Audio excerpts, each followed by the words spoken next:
A poem by William Wordsworth. Sweet is the law which nature brings.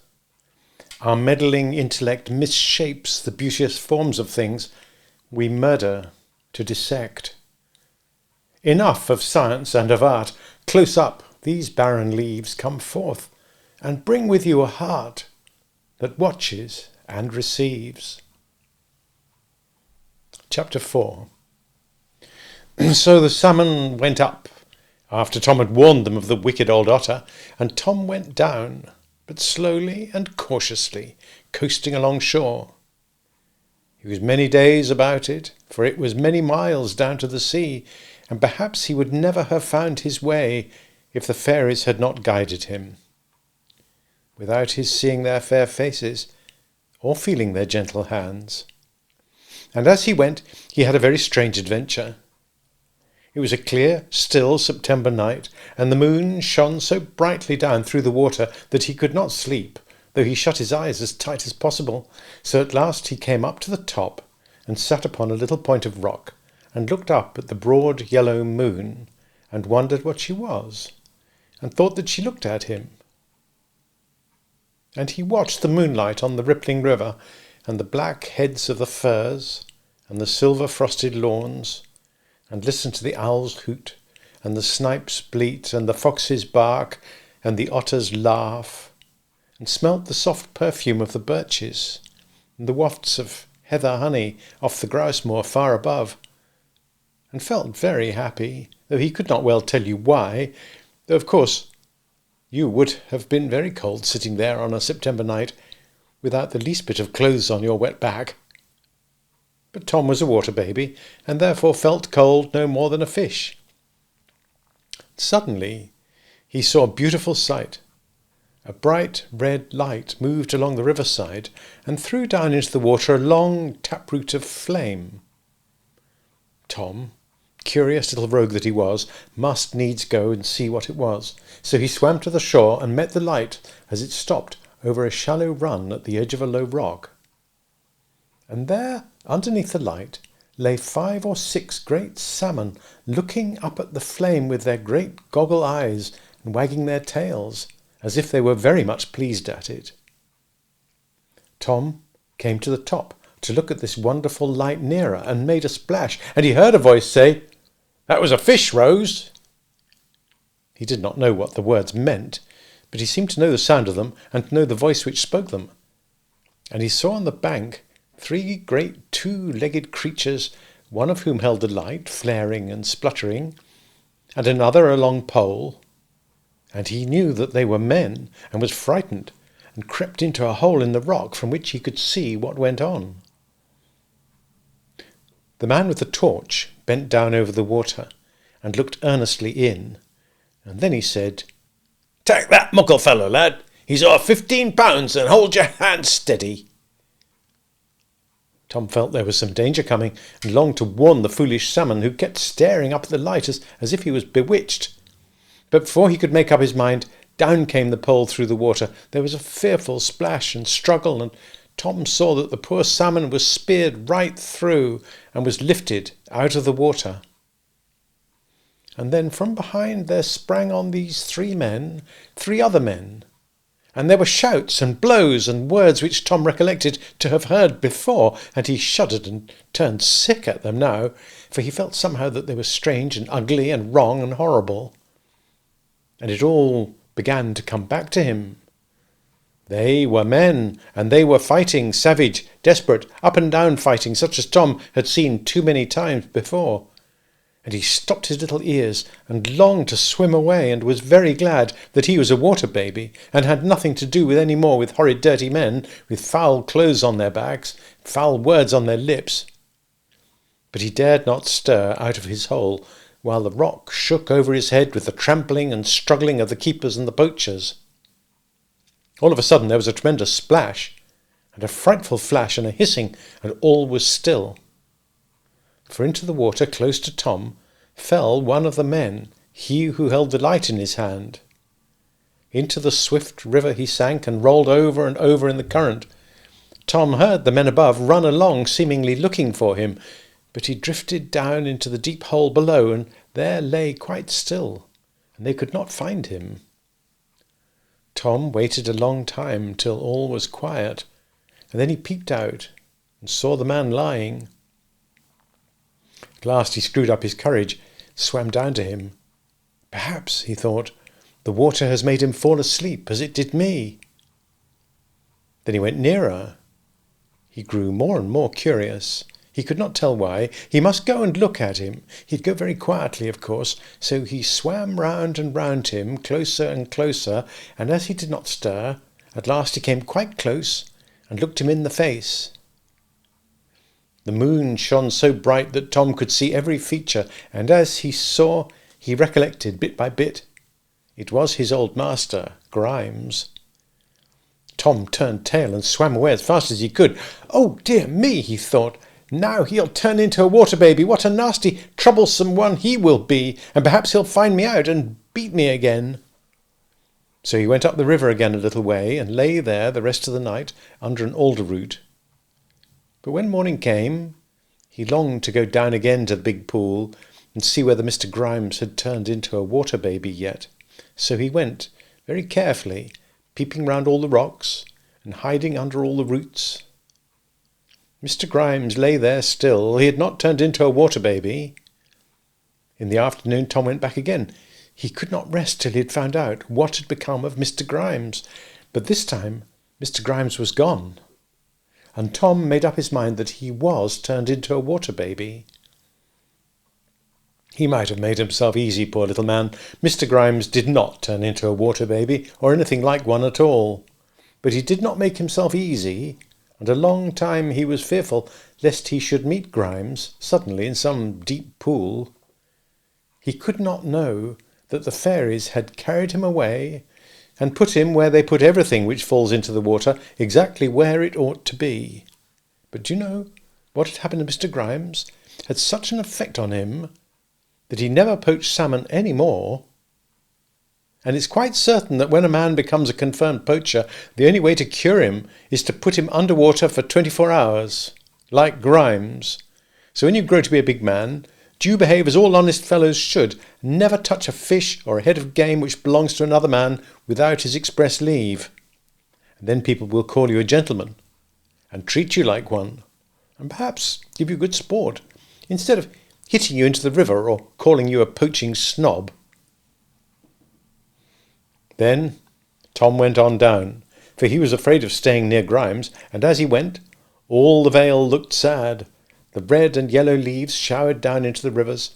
The flies and beetles were all dead and gone. The chill autumn fog lay low upon the hills, and sometimes spread itself so thickly on the river that he could not see his way. But he felt his way instead, following the flow of the stream, day after day, past great bridges, past boats and barges, past the great town with its wharfs and mills and tall smoking chimneys, and ships which rode at anchor in the stream. And now and then he ran against their hawsers and wondered what they were, and peeped out and saw the sailors lounging on board smoking their pipes, and ducked under again, for he was terribly afraid of being caught by man, turned into a chimney sweep once more. He didn't know that the fairies were close to him always, shutting the sailors' eyes lest they should see him, turning him aside from mill races and sewer mouths, and all foul and dangerous things. Poor little fellow, it was a dreary journey for him, and more than once he longed to be back in Vendale, playing with the trout in the bright summer sun. But it could not be. What has been once can never come over again, and people can be little babies, even water babies, only once in their lives. Besides, people who make up their minds to go and see the world, as Tom did, must needs find it a weary journey. Lucky for them if they do not lose heart and stop halfway, instead of going on bravely to the end, as Tom did. For then they'll remain neither boys nor men, neither fish, flesh, nor good red herring, having learnt a great deal too much, and yet not enough, and sown their wild oats without having the advantage of reaping them. But Tom was always a brave, determined little English bulldog who never knew when he was beaten, and on he held till he saw, a long way off, the red boy through the fog, And then he found to his surprise the stream turned round and running up inland. It was the tide, of course, but Tom knew nothing of the tide. He only knew that in a minute more the water which had been fresh turned salt all round him, and then there came a change over him.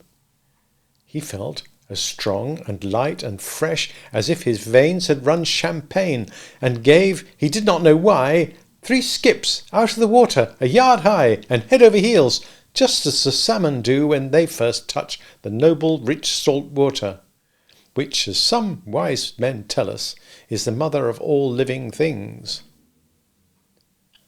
He did not care now for the tide being against him. The red buoy was in sight, dancing in the open sea, and to the buoy he would go, and to it he went.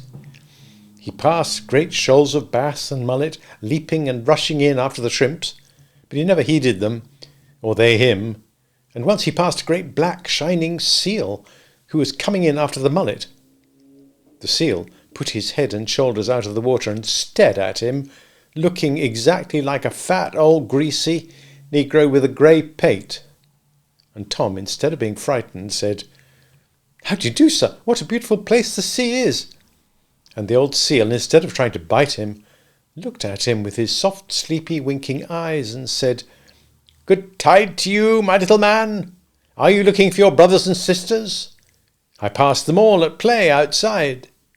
"Oh, then," said Tom, "I shall have playfellows at last." And he swam on to the buoy and got upon it, for he was quite out of breath, and sat there and looked round for water babies.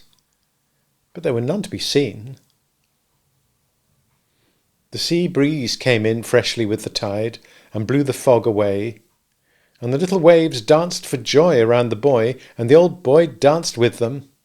The shadows of the clouds ran races over the bright blue bay, and yet never caught each other up, and the breakers plunged merrily onto the wide white sands, jumped over the rocks to see what the green fields inside were like, and tumbled down and broke themselves all to pieces, never minded it a bit, but mended themselves and jumped up again. And the terns hovered over Tom like huge white dragonflies with black heads, and the gulls laughed like girls at play, and the sea pies, with their red bills and legs, flew to and fro from shore to shore, and whistled sweet and wild. And Tom looked and looked and listened, and he would have been very happy if he could only have seen the water babies. Then when the tide turned, he left the buoy, swam round and round in search of them, but in vain. Sometimes he thought he heard them laughing, but it was only the laughter of the ripples. And sometimes he thought he saw them at the bottom, but it was only white and pink shells. And once he was sure he had found one, for he saw 2 bright eyes peeping out of the sand, so he dived down, began scraping the sand away, and cried, "Don't hide! I do want someone to play with so much!" And out jumped a great turbot, with his ugly eyes and mouth all awry, and flopped away along the bottom, knocking poor Tom over. And he sat down at the bottom of the sea, and cried salt tears from sheer disappointment. To have come all this way, and faced so many dangers, and yet to find no water babies, how hard! Well, it did seem hard. But people, even little babies, cannot have all they want without waiting for it, and working for it too. My little man, you'll find that out some day. And Tom sat upon the buoy long days, long weeks, looking out to sea, and wondering when the water babies would come back. And yet they never came. Then he began to ask all the strange things which came in out of the sea, as if they had seen any. Some said yes, and some said nothing at all. He asked the bass and the pollock, but they were so greedy after the shrimps that they did not care to answer him a word. Then came in a whole fleet of purple sea snails, floating along, each on a sponge full of foam, and Tom said, "Where do you come from, you pretty creatures? And have you seen the water babies?" And the sea snails answered, "Whence we come we know not, and whither we are going who can tell? We float out our life in the mid-ocean, with the warm sunshine above our heads and the warm Gulf Stream below, and that is enough for us. Yes, perhaps we have seen the water babies. We have seen many strange things as we sailed along." And they floated away, the happy, stupid things, and all went ashore upon the sands. Then there came a great lazy sunfish, as big as a fat pig cut in half, and he seemed to have been cut in half too, and squeezed in a clothes press until he was flat. But to all his big body and big fins, he had only a little rabbit's mouth, no bigger than Tom's. And when Tom questioned him, he answered in a little squeaky, feeble voice, "I'm sure I don't know. I've lost my way. I meant to go to the Chesapeake, and I'm afraid I've got wrong somehow. Dear me, it was all by following that pleasant warm water. I'm sure I've lost my way." And when Tom asked him again, he could only answer, "I've lost my way. Don't talk to me. I want to think." But like a good many other people, the more he tried to think, the less he could think. And Tom saw him blundering about all day, till the coast guardsman saw his big fin above the water, and rowed out and struck a boat hook into him and took him away. They took him up to the town and showed him for a penny a head, made a good day's work of it. But of course Tom didn't know that. Then there came a shoal of porpoises, rolling as they went, papas and mammas and little children, and all quite smooth and shiny, because the fairies French polished them every morning. And they sighed so softly as they came by that Tom took courage to speak to them. But all they answered was, "Hush, hush, hush," for that was all they had learnt to say. And then there came a shoal of basking sharks, some of them as long as a boat. Tom was frightened at them, but they were very lazy, good-natured fellows, not greedy tyrants, like white sharks and blue sharks and ground sharks and hammerheads who eat men, or sawfish and threshers and ice sharks who hunt the poor old whales. They came and rubbed their great sides against the buoy, lay basking in the sun with their back fins out of water, winked at Tom. But he never could get them to speak. They had eaten so many herrings that they were quite stupid. And Tom was glad when a collier brig came by and frightened them all away, for they did smell most horribly, certainly, and he had to hold his nose tight as long as they were there. And then there came by a beautiful creature, like a ribbon of pure silver, with a sharp head, very long teeth. But it seemed very sick and sad. Sometimes it rolled helplessly on its side, then it dashed away glittering like white fire, and then it lay sick again and motionless. "Where do you come from?" asked Tom, "and why are you so sick and sad?" "I come from the warm Carolinas and the sandbanks fringed with pines, where the great owl rays leap and flap like giant bats upon the tide. But I wandered north and north upon the treacherous warm Gulf Stream till I met with the cold icebergs afloat in the mid-ocean. So I got tangled among the icebergs and chilled with their frozen breath. But the water babies helped me from among them and set me free again, and now I'm mending every day. But I am very sick and sad, and perhaps I shall never get home again to play with the owl rays any more." "Oh," cried Tom, "and you've seen the water babies? Have you seen any near here?" "Yes, they helped me again last night, or I should have been eaten by a great black porpoise." How vexatious! The water babies close to him, and yet he could not find one. And then he left the boy, and used to go along the sands and round the rocks, and come out in the night like the forsaken merman in Mr. Arnold's beautiful, beautiful poem, which you must learn by heart some day, and sit upon a point of rock among the shining seaweeds in the low October tides, and cry, and call for the water babies. But he never heard a voice call in return. And at last, with his fretting and crying, he grew quite lean and thin. But one day among the rocks he found a playfellow. It was not a water baby, alas, but it was a lobster, And a very distinguished lobster he was, for he had live barnacles on his claws, which is a great mark of distinction in lobsterdom, and no more to be bought for money than a good conscience or the Victoria Cross. Tom had never seen a lobster before, and he was mightily taken with this one, for he thought him the most curious, odd, ridiculous creature that he had ever seen. And there he was not far wrong, for all the ingenious men, and all the scientific men, and all the fanciful men in the world, with all the old German bogey painters into the bargain, could never invent, if all their wits were boiled into one, anything so curious and so ridiculous as a lobster. He had one claw knobbed and the other jagged, and Tom delighted in watching him hold on to the seaweed with his knobbed claw while he cut up salads with his jagged one, and then put them into his mouth, after smelling at them like a monkey. And always the little barnacles threw out their casting nets and swept the water, and came in for their share of whatever there was for dinner. But Tom was most astonished to see how he fired himself off. Snap! Like the leapfrogs which you make out of a goose's breastbone. Certainly he took the most wonderful shots, and backwards too. For if he wanted to go into a narrow crack 10 yards off, what do you think he did?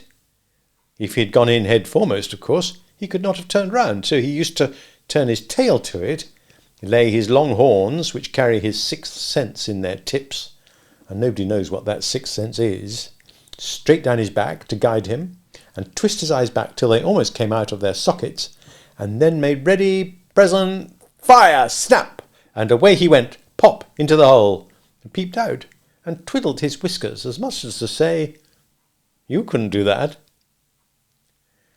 Tom asked him about the water babies. Yes, he said. He had seen them often, but he didn't think much of them. They were meddlesome little creatures that went about helping fish and shells which got into scrapes. Well, for his part, he should be ashamed to be helped by little soft creatures that had not even a shell on their backs. He had lived quite long enough in the world to take care of himself. He was a conceited fellow, the old lobster, and not very civil to Tom. And you'll hear how he had to alter his mind before he was done, as conceited people generally have. But he was so funny, and Tom so lonely, that he could not quarrel with him, and they used to sit in holes in the rock and chat for hours.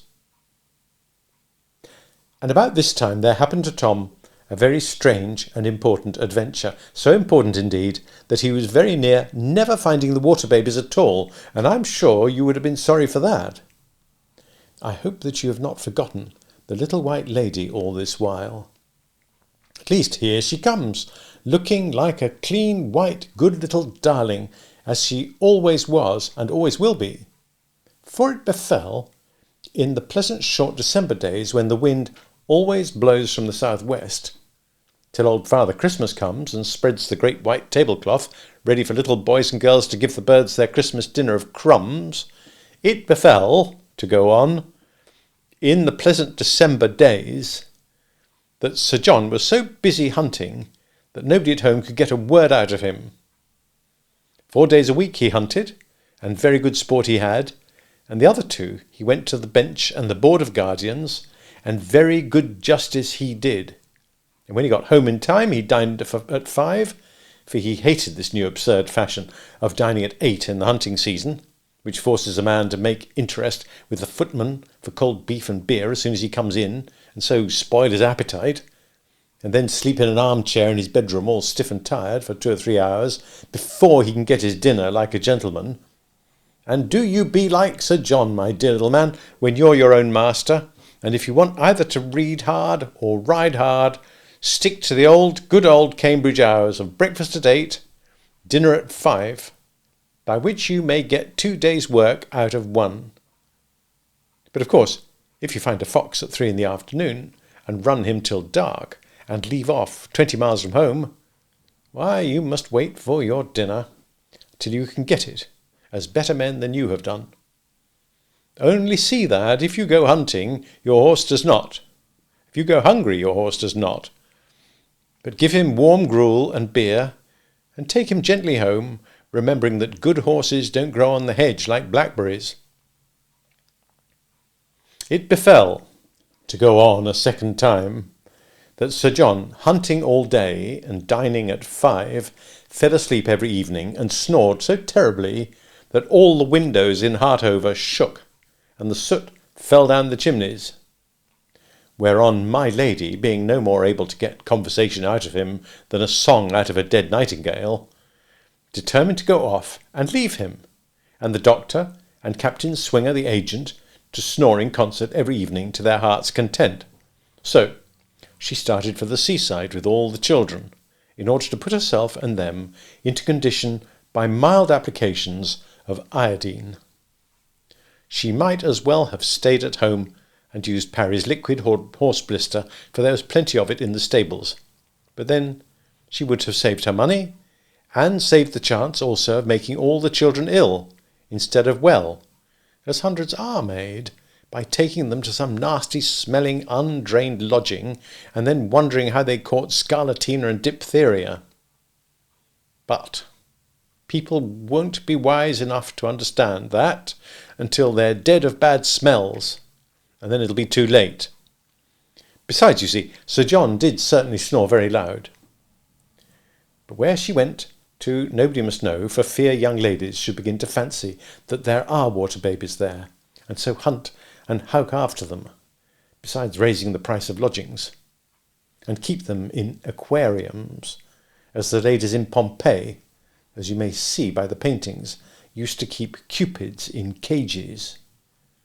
But nobody ever heard that they starved the cupids, or let them die of dirt and neglect, as English young ladies do by the poor sea beasts. So nobody must know where my lady went.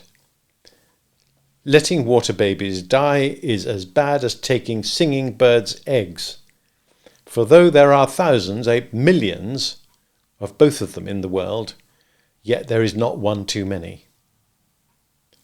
Now it befell that on the very shore and over the very rocks where Tom was sitting with his friend the lobster, there walked one day the little white lady, Ellie herself, and with her a very wise man indeed, Professor Pthulmspruts. His mother was a Dutchwoman, therefore he was born in Curaçao. Of course you've learnt your geography, and therefore know why.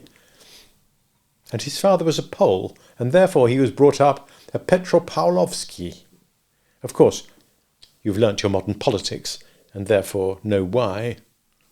But for all that, he was as thorough an Englishman as ever coveted his neighbour's goods. And his name, as I said, was Professor Pthulmspruts, which is a very ancient and noble Polish name. He was, as I said, a very great naturalist and chief professor of necrobio-neo-paleo-thitra-contra-anthropology in the new university which the King of the Cannibal Islands had founded.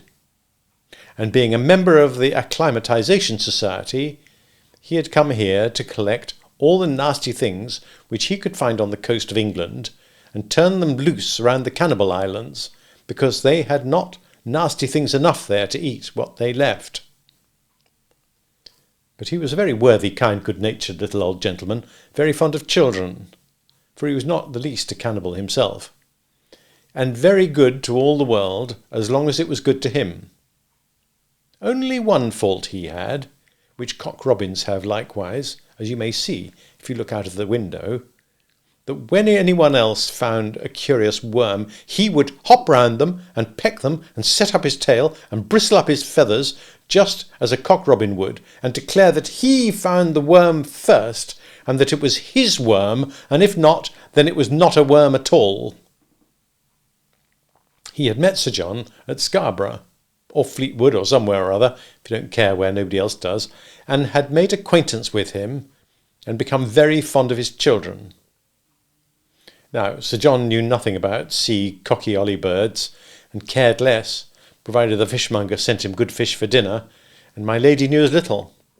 But she thought it proper that the children should know something, for in the stupid old times, you must understand, children were taught to know one thing and to know it well. But in these new enlightened times, they are taught to know a little about everything, and to know it all badly, which is a great deal pleasanter and easier, and therefore quite right.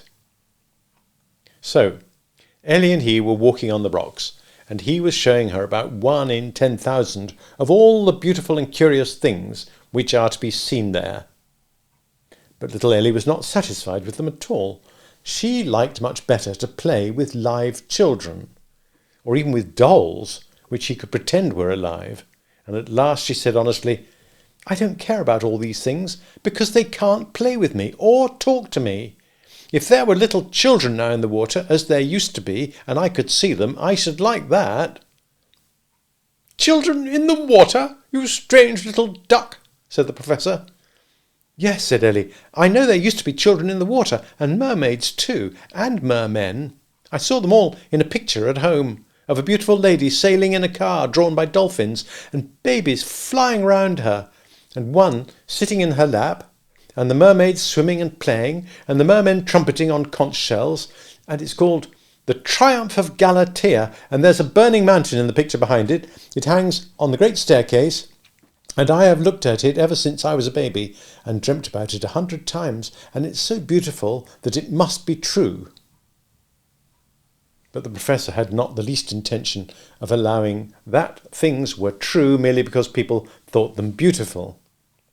For at that rate, he said, the Balattas would be quite right in thinking it a fine thing to eat their grandpapas, because they thought it an ugly thing to put them underground. The Professor indeed went further, and held that no man was forced to believe anything to be true but what he could see, hear, taste, or handle. He held very strange theories about a good many things. He'd even got up once at the British Association and declared that apes had hippopotamus majors in their brains, just as men have, which is a shocking thing to say, for if it were so, that would become of the faith, hope, and charity of immortal millions. You may think that there are other more important differences between you and an ape, such as being able to speak and make machines and know right from wrong and say your prayers and other little matters of that kind, but that is a child's fancy, my dear. Nothing is to be depended on but the great hippopotamus test. If you have a hippopotamus major in your brain, you are no ape, though you had 4 hands, no feet, and were more apish than the apes of all aperies. But if a hippopotamus major is ever discovered in one single ape's brain, nothing will save your great-great-great-great-great-great-great-great-greatest grandmother from having been an ape too. No, my dear little man, always remember that the one true, certain, final, and all-important difference between you and an ape is that you have a hippopotamus major in your brain, and it has none, and that therefore to discover one in its brain will be a very wrong and dangerous thing, at which everyone will be very much shocked, as we may suppose they were at the Professor.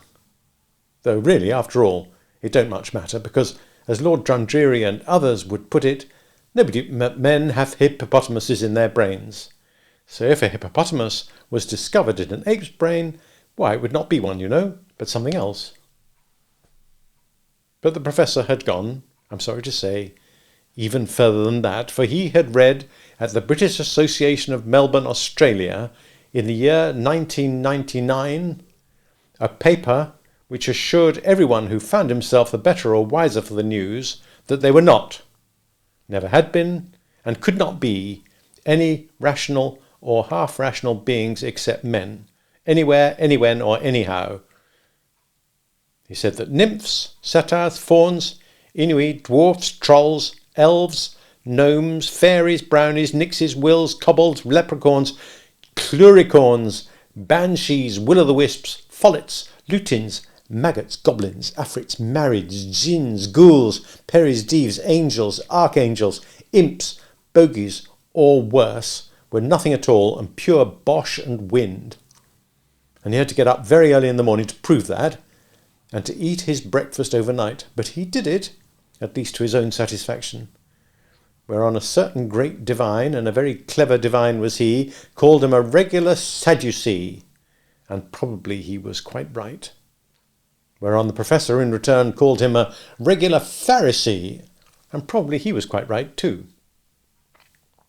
But they did not quarrel in the least, For when men are men of the world, hard words run off them like water off a duck's back.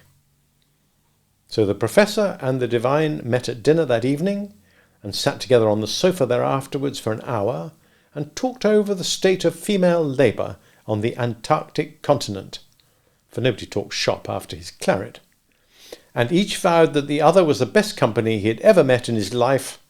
What an advantage it is to be men of the world! From all of which you may guess that the professor was not the least of little Ellie's opinion. So he gave her a succinct compendium of his famous paper at the British Association in a form suited for the youthful mind. But as we've gone over his arguments against water babies once already, which is once too often, we will not repeat them here. Now, little Ellie was, I suppose, a stupid little girl, for instead of being convinced by Professor Thumper's arguments, she only asked the same question over again. Why are there not water babies?